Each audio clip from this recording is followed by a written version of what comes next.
wax rek yàllaa ñu boole te dañu sakk suñu nopp yi ba nga xam ne boo bëggee sa digganteeg sa mbokk wala sa xarit kenn bañ ci am yoon da ngay def li yàlla wax in jaakum faasiqun bi nabayin fatabayyanu an tusibu xawlan bi jahalatin fa tusbihu ala ma faaltum nadimin yàllaa ko wax ci suratul Hujurat mu ne yaa ayyuhal lazina amanu in jaakum faasiqun bi nabayin fatabayyanu an tusibu xawlan bi jahalatin fa tusbihu ala ma faaltum nadimin maanaam information foo ko déglu foo ko déggee na nga ko leerlu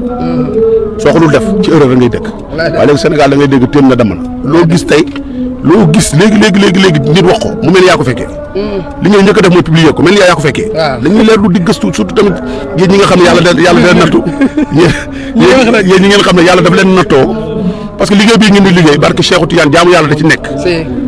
jaamu yàlla liggéey bi ngeen di liggéey bu waay di liggéey na doon jullit billaahi wallaahi tallaahi da nga cee mën a dugg àjjana ci kaw nga koy def ni ko yàlla bëggee ngay rafetal parce que boo gisee loo xam ne lu ñaaw la bien vrai que liggéey da ngay dem ut information mais des bonnes informations maanaam tey am na ay milieu làmb am na ci ay famille yoo xam ne nañu war a meluñu ko su nekkee da ngaa bëgg mu gën a doy waar da ngay dem ci Ablaye na ko Ablaye di dégg nga di lu mu wax ci yow na duudi dégg nga bu ko defee ñuy tasaaro te yow yaay fautif bi da leen liggéey bi ngeen di liggéey dañ ci mën am yàlla dañ ci mën am àddina fii am ci àllaaxira ci kaw na nga xam li yàlla santaane ne leen di rafetlu seen métier bii bañ di concentré ko ci ay vues dem nga xam ni dof bii bu ma ko dékkee micro dana wax ba toj àddina nga xam ne kii ay nagam ñëwul nga dégg ko micro mu xas nit ki ba mu ràpp tu es fautif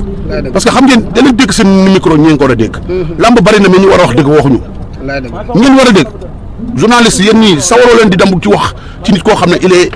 est instruit quelqu'un qui parle ki war a wax da leen dem ci gars yi war a wax gars yi war a wax xam li ñuy wax te bu ñu waxee nit ñi xam ne ñii la ñuy wax day defar da leen dem ci ñoom te bàyyi di jël micro yi dem waaye du dem toog jël xaw ma ay valem jël ay affaire am ngeen dégg ko micro bi mu tas dëkk bi suba ñu jël ko dégg ko TikTok xam nga yooyu da leen góorgóorlu ci loolu parce que loolu nag xoolal suñu milieu bii suñu métier bii barke Seydi am ngeen ci part de responsabilité bu mag ci kaw ngeen xam ne tey ñu ñëpp bokk la lutte c'est toute une corporation lamb du mbër lamb ñun lu ñu bëri ak lu ñu def yéenay jël image yi tasaare ko kon yéen dañu ci am seen gagne-pain kon nag ngeen ci gën a góorgóorlu bu ko defee ñun ñëpp ci gis suñu bopp li du nag ñu ñëpp xaju ci cin bi ñu leen di bëggee di leen ziar. di xew am na leneen lu ñuy waaj waxtaan ak yow. non kooku kay dina maa leen jox rendez-vous kay. lu gàtt kay dinaa am na lu ñuy waaj ci xew-xew yi nga xam ne xew na ci làmb ji ni xaju fi. mais nga lancé jeunesse bi. non benn message comme ni nga ko doon defee parce que gis nañ ne. trop c'est trop affaire yi mi ngi bëgg ëpp. waaw mais lu ci am mën a xew rek mooy tey waxtaan moom dañ koy nous sommes une association bien organisée. am na loo xam ne buñ koy def. ñi nga xam ne dañ ko ŋànk dañ leen toog dugg suñu ruq waxtaan. ñu waxtaanee ba pare bis bu ñu waree génn incha allah dinañ leen woo wax leen nu ñu taataan. macha allah parce que association noonu lay doxee